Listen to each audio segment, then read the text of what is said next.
All right, today we're here to talk about the EOS Canon M50. Right after this.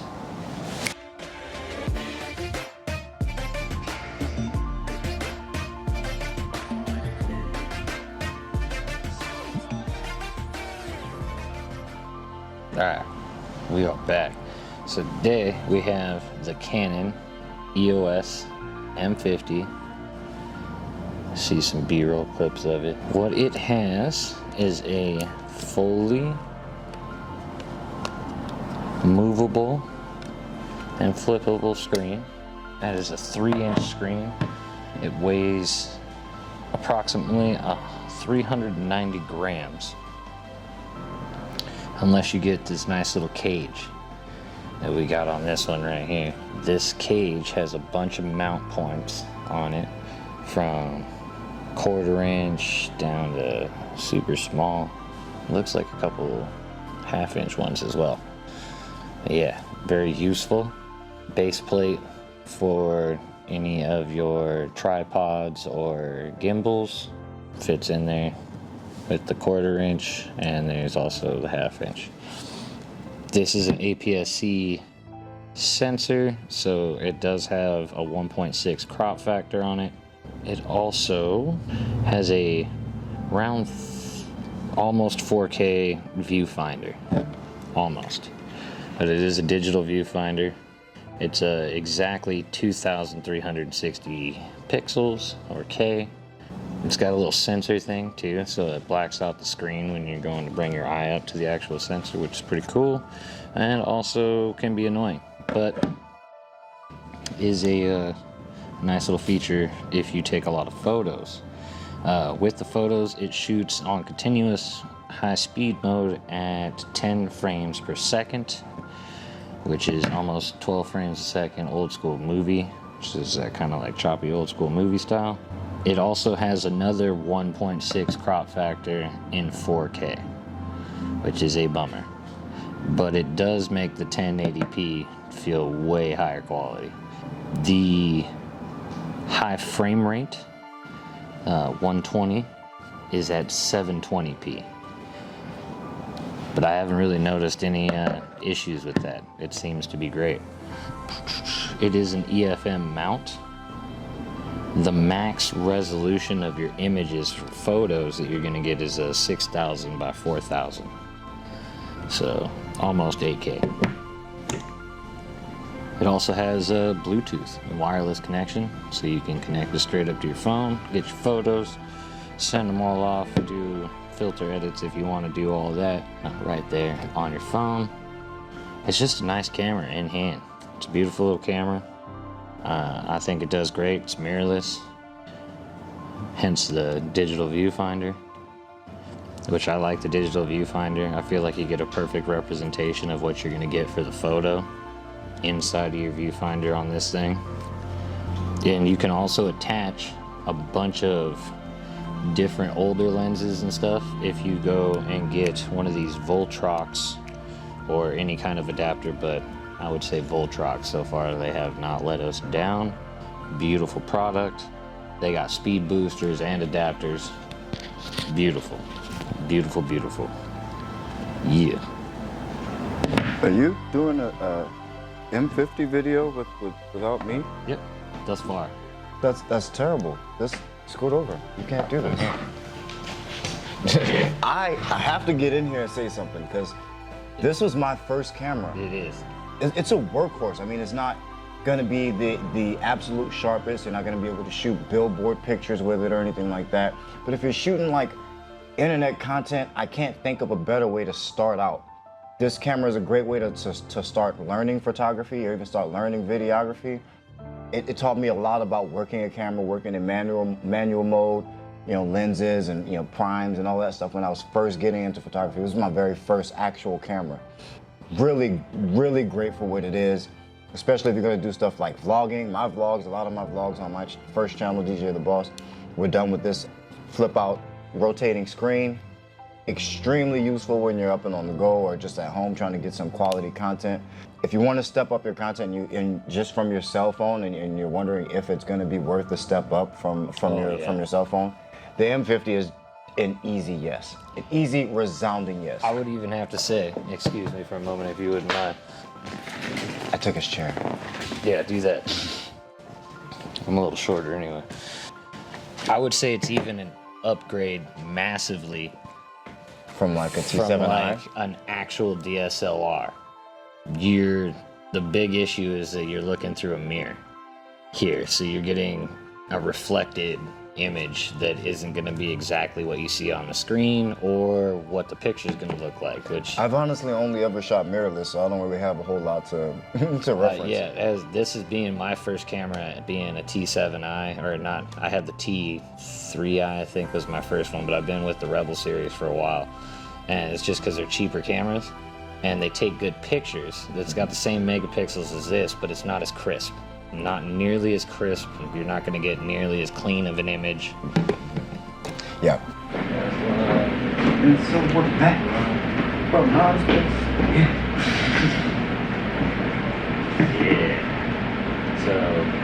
Yeah, I think I was just going into like this for someone starting off. If this is like what you can afford starting off to learn how to work a camera, there's nothing better than the 100%. I can't think of anything better like and then once you're actually have something like one of these Gotrox adapters, you're opened up to the entire Canon lens line, everything that they have. EFS lenses. I think there's a speed booster that connects to the EFS and EF, and I think there's a Canon EF adapter. I'm not exactly sure, but there's adapters that open you up to the entire Canon line, and that's kind of worth it in itself. I mean, 100%. That means most of your lenses are going to be more expensive than your camera, which is crazy. Because I have a DSLR, the Rebel series, I have the EFS now.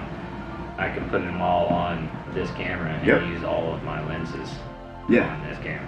It makes the whole studio a lot more interchangeable, makes things a lot more flexible.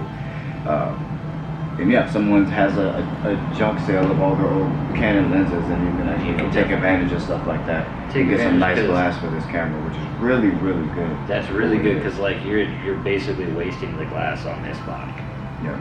Are you gonna show some like still images? I kind of just bombarded your video there. Oh yeah, definitely gonna be showing some stills. I'm gonna be showing Take a look at the images. Actual these video incredible and the images. cropping, like the display of the cropping on the 4K. I'll give you guys a little bit of all that information and some actual footage from this camera itself.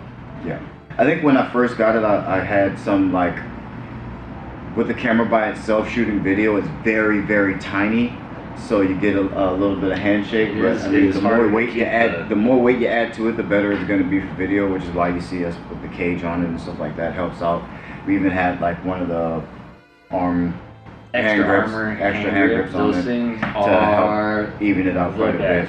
But it helps a lot with this camera with it being so small and so tiny and so light that it feels, you feel all of that stuff for video. But even still, you get a tripod and that problem solved. Problem solved, 100%, or a gimbal. Yeah, or a gimbal. Gimbal shots on this are amazing, and you can literally use any gimbal. Most gimbals are too powerful for it, so like you can. Any of the smaller damn near cell phone gimbals work for this. Yeah, the gimbals that I got for this camera work better for that camera than they do. Yeah, because they're not working so hard. Most of the weight that they're trying to push around is usually the lens, and that's on the camera. But incredible camera, and I had to get on here and talk about this a little bit because this camera meant a lot to me because of my very first camera, and kind of taught me about shooting in general. My introduction to photography and videography for that matter, and it'll teach you what it takes to make good video or make good photos. Great camera for introduction, 100%, and beyond introduction, I would even say for professional work.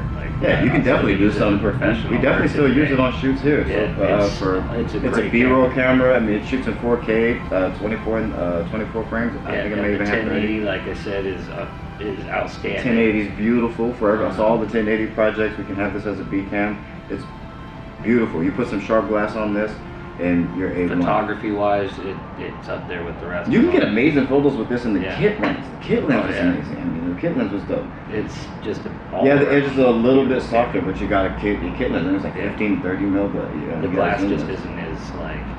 Yeah, it's not as crisp, but like you said, there's third-party manufacturers of glass like Sigma that make really nice glass for this camera.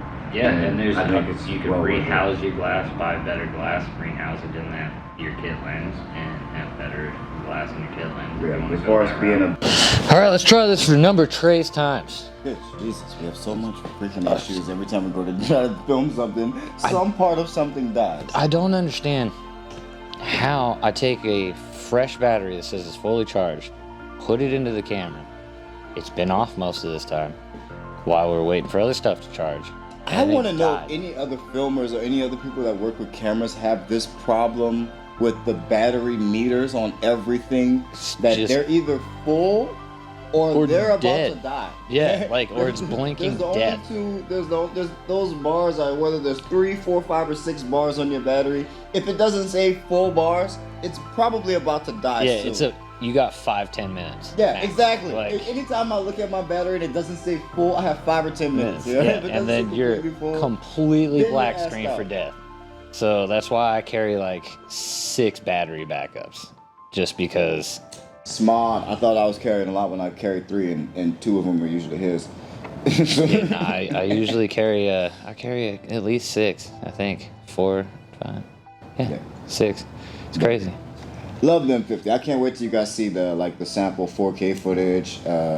If Zach plans to do any of that, and some sample photos from this camera, because it really is a little beast for the size it is. I mean, It's in mirrorless, amazing. it's tiny. It fits in your pocket. Like there's a 22 mil pancake lens. You throw that on here, and this thing fits in your pocket. It's nuts. Literally And can fit in your photos that pocket. you can get from it are absolutely amazing. Especially if you wear like Dickies pants, it'll fit right in one of those side pockets Slide right in perfectly. So like even if you carry it as a back, like even if you're an advanced photographer and you just want to have a backup camera to vlog yourself or do something like that, great camera for just putting into your pocket and taking up the mountain with you while you're taking shots with your Hasselblad $40,000 camera for your pictures, and then filming on this. Yeah. Only downside I can say is that it's a little less forgiving in low light than what I've seen from other cameras. But then again, I have seen some people stretch this camera in low light conditions, so it is a little bit about skill. I'll be a little bit self-aware and say that my skill in low light isn't where I'd like it to be, to where I could stretch this camera's ability in low light. Low light's painful. But I've seen Zach get some amazing low light photos with this camera. I cheated. I struggle with it. It's a little bit less forgiving if you're not experienced in shooting in low light a whole lot. So I just hide the lights. Other cameras, like at least like the Mark II, I can crank the ISO up on that shit. That camera blows my mind. Which is what we're filming on right now. What you're looking at right now is footage from the Canon EOS Mark II. So this would be a M6 cool Mark II. inception moment. The people who are watching the review M6 on that Mark one. II review will be seeing this as sample footage. Yep, So, basically. Yeah. Okay. Without even knowing it, because this is going to come out first, and then they'll be like, "Oh, wait! I can't wait to see all the other footage from all the other cameras," because you don't know what we're going to film that review on. It could be filmed on any number of cameras. Canon, call me. Right? Plug for a sponsorship. That was genius. I like that. I like how you do that. Though. You're getting pretty good at this. Yeah, I'm trying. But yeah, I had to get it here, man. This is my favorite camera, my baby, and I just wanted to give my thoughts and my kudos for it. Oh hell yeah! I mean, it's give it all the props and the praise that it deserves. 100%. That's exactly what it deserves. It's props and praise. If you have the money, if you're looking at Rebel Canons, I know you see a lot of YouTubers use it. Do not do it. I made the mistake. We're 2021 now. We got mirrorless. Go mirrorless. These are getting phased out. There's even a second version of this one out. I mean, if you're even thinking about upgrading to, if you have the M50 and thinking about upgrading to like the M50 Mark II, whatever it is, I wouldn't even do that. I mean, I would just stay with this. Just stay with stay with this one. I mean, if you don't have one at all, and you have the option to get the M50 Mark II, then go ahead and grab it. But I really feel like this has got another 4 to 5 years before there's stuff at its range with the higher megapixel, like at the price range for its higher megapixels. Because this megapixel is like the base for most of your high-end even cameras. Like even, I believe the R6 is 24.4 megapixels. That's the same thing. Yeah, exactly. I think it's 0.2 megapixels different. That ain't nothing. Yeah, I love it, man. Beast of a way to start. Beast of a way to start. I don't know if anybody else said this to you guys, but the number one way to get better at anything is to subscribe to this channel. Yeah. And like this video. It really helps. It really does. It gives you like 30 XP. You know, you immediately like skip level 2. Your power level on the little scanner goes all the way up. Blows the scanner out. I know you've seen the episodes. If you haven't, well, you gotta like this video and subscribe. Yep. And if you're on YouTube seeing this, or any place that has a bell or one of those kinds of icons. Click bells. All the bells, just click them. Ding them. Ring all the bells. Yeah. Ring all the bells. Make sure you hit those. Comment. The one on this page, though. Yeah. Let us know what you guys think. If you've been using the M50, let us know what you your likes, I would love dislikes. to see a lot of other people's shots and what they've created with the M50. That would be awesome. Yeah. So you know, send them to us, man. Send submissions with to us on our email. We'll look at some submissions and we'll share them with the rest of you guys. That would be great. creative@gmail.com. Yeah. And then send them to us. And the number 9. Yeah, the number 9. You don't have to spell it out for all Everything the people else out there that get it super literal. It's crazy. creative@gmail.com. Yeah, send us your M50 pictures. We want to see what everyone else is creating, and then we'll share it with everybody else. And I'll be checking the metadata on them to make sure if there is no metadata to it and it doesn't, I can't tell, then you ain't gonna get easy disqualification. Yeah. So don't try to cheat the game. But appreciate you guys. Peace.